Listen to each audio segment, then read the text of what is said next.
Bonjour, monsieur le ministre. Bonjour. Vous venez de participer à la Biennale de Dakar, une édition de plus qui, par rapport au dernier, c'est un peu singularisé. Qu'est-ce que vous avez retenu de cet échange culturel qui s'est passé à Dakar? Ce que je note de cette édition, c'est la richesse des exposants, la qualité des œuvres qui nous ont été présentées, tant au niveau du Dakar officiel, ce qu'on peut appeler le IN, que nous avons pu voir à travers l'exposition internationale au palais de justice. Également, le marché nous a été offert de voir au Grand Théâtre. Toute la ville était animée, était aux couleurs de la Biennale. Nous avons pu voir des expositions en dehors du palais qui toutes nous ont satisfait de la qualité de l'organisation et de la qualité de la participation. Je pense que le Dakar de 2016 est une bonne cuvée et qui doit être le modèle pour l'avenir. Je suis heureux de la participation de la Côte d'Ivoire, mon pays, de la qualité des œuvres qui ont été présentées par les jeunes artistes. Donc je peux me permettre de féliciter l'État sénégalais, les organisateurs de cette biennale. Nous en tirons une grande satisfaction. Monsieur le ministre, quand on parle du marché de la culture, on pense d'abord FESPACO, ensuite on pense Massa d'Abidjan. Aujourd'hui, Dakar vient de se positionner avec la Biennale. Est-ce qu'on pourrait envisager un jour le regroupement, spécialement surtout du Massa d'Abidjan, avec celui de Dakar, pour pouvoir avoir quelque chose de plus grand qui pourrait se passer en symbiose sur les deux capitales à la fois? Oui, ce n'est pas à exclure. Ce sont des possibilités qu'il faut étudier, voir leur faisabilité et le coût que cela peut engendrer. Il faut craindre aussi de disperser l'intérêt du public et de la population. Mais nous pensons qu'il faut soumettre cela aux techniciens et voir cette éventualité qui peut s'associer. On a bien vu que pendant le Dakar, il y a eu des concerts, il y a eu d'autres animations, pourquoi pas aussi les livres. Je pense que tout peut s'associer, tout peut s'assembler et cela permet de mobiliser à la fois un public de qualité, aussi bien sûr des espaces, d'ici et d'ailleurs. Je pense qu'il faut soumettre cela à la réflexion des techniciens et des experts. Est-ce que l'intérêt aujourd'hui suscité par le public à venir à une biennale, par exemple, pourrait servir de moteur un jour pour faire naître des vocations, surtout dans les jeunes, parmi la jeune génération? Oui, bien sûr. Être sélectionné pour aller au Massa, pour aller au FESPACO, pour aller à la Biennale de Dakar, pour les jeunes, quelque chose de très motivant. Et actuellement, la vocation peut vous mettre. C'est pour cela que ce genre de rencontres doivent se multiplier sur le continent et permettre aux jeunes créateurs de rencontrer un public, surtout un public d'admirateurs et aussi d'acheteurs.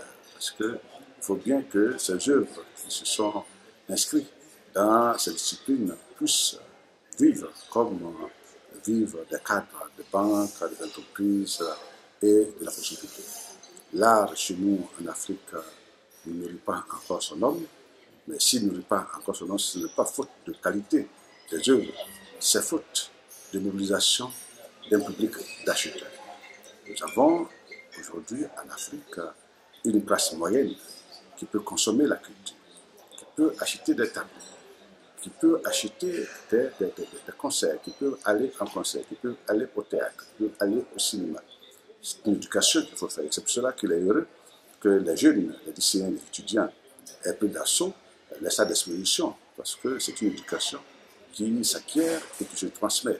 Donc, je suis convaincu que les vocations naîtront de ce que ceux d'abord qui se sont inscrits dans cette discipline s'en sortent et qu'ils peuvent être des bons pères et de bonnes mères de famille, en vivant mieux de leur art, en vivant mieux de leur travail. Monsieur le ministre, qu'est-ce qui n'est pas fait qui fasse que les artistes, je veux parler d'artistes visuels, soient mal connus que les artistes autres comme musiciens? Quand on pense à la Côte d'Ivoire, on parle de Tiken Jaffa Koli, on parle d'Alpha Blondy, tout de suite tout le monde les connaît. Mais pourquoi on ne connaît pas les autres, ceux qui sont dans les arts? Oui, il nous faut nos Picasso, il nous faut nos Dali. Et c'est ce que je dis. Il faut bien qu'il y ait un public d'acheteurs. Et ce public d'acheteurs s'éduque. Il faut que les jeunes cadres puissent être invités à acheter des tableaux. Il faut que des personnes qui ont un portefeuille suffisant, qui s'offrent des véhicules à plusieurs dizaines de millions, puissent acheter des tableaux qui coûtent 10 fois, 20 fois, 100 fois moins cher. C'est une question d'éducation.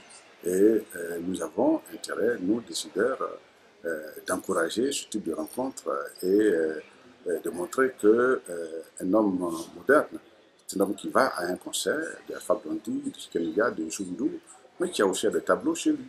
Voilà, je pense que cela peut motiver et cela peut permettre aux jeunes d'être aussi, qui sont dans le secteur de visuel, d'être aussi représentatifs que les Youssou, que les Baba Mal et autres Alpha Blondy et Kenya. Monsieur le ministre, une dernière question, une question opportune. On voit dans les rencontres culturelles, les parents pauvres de cette rencontre, qui auraient pu être les vecteurs de communication, les journalistes, sont pour la plupart laissés pour compte ou ne sont pas toujours pris en charge dans les différentes rencontres culturelles. Qu'est-ce qui aujourd'hui pourrait être fait pour ces réseaux de journalistes culturels afin de les amener à couvrir des événements comme le Massa et autres? Évidemment, c'est de faire en sorte que ces réseaux soient pris en compte. Au niveau du Massa, les journalistes qui viennent et qui sont les invités officiels du Massa sont pris en charge.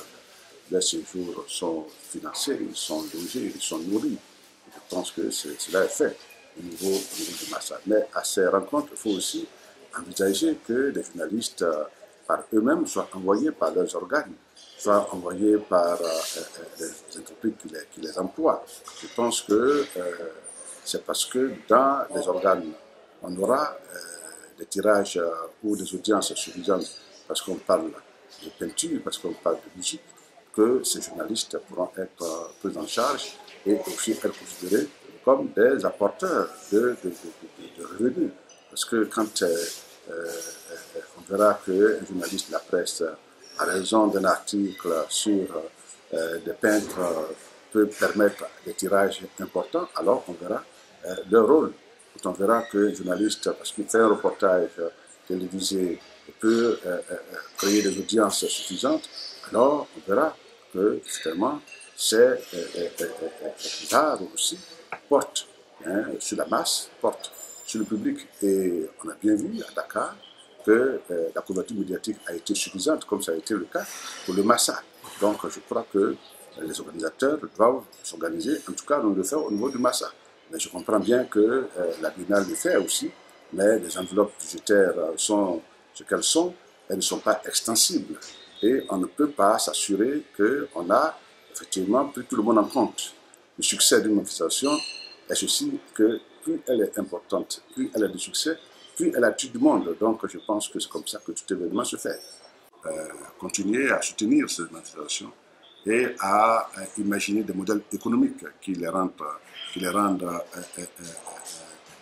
rentables. Le drame que nous connaissons pour cette manifestation, c'est que la couverture budgétaire n'est pas suffisante parce qu'elle pèse essentiellement sur les épaules de l'État et les sponsors, les bailleurs, les banques, les opérateurs économiques ne soutiennent pas ces événements. Il faut savoir trouver des mécanismes qui permettent de les impliquer dans le soutien de ces événements. Et c'est comme cela que ces événements pourront avoir une durée et une pérennité. Le message que je donne, c'est que les opérateurs, les bailleurs de fonds et nos institutions comme l'UMOA, la CEDEAO puissent financer à hauteur de l'enveloppe que nécessite ces manifestations avec des moyens beaucoup plus suffisants. Je vous remercie. Merci.